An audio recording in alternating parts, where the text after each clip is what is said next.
mean, a couple days ago in Dearborn, there were protesters chanting "Death to America" and "Death to Israel." Does the president condemn that? Yes.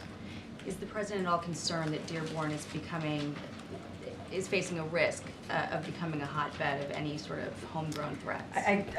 I don't have any intelligence to share with you on that. Obviously, that's something that we're always very vigilant about, but don't have any national intelligence to share with you.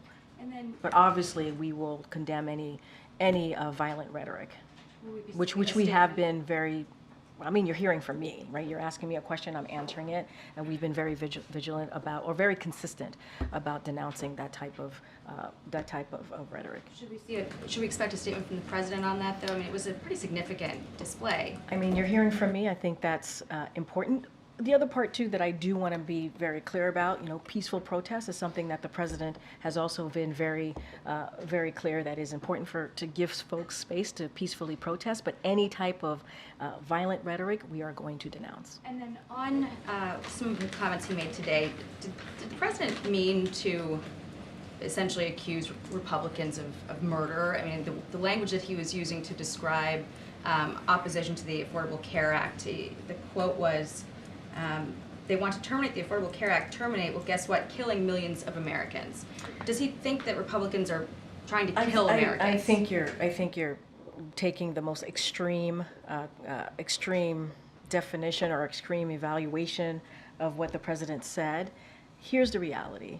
The Affordable Care Act, which obviously started in the Obama-Biden administration, the president expanded on that, making sure that people have affordable health care. That saves lives. It does. It is important. It is, but you're taking what he said to the most extreme part of your definition or your realization. I know, but let's be really clear. Let's be really clear.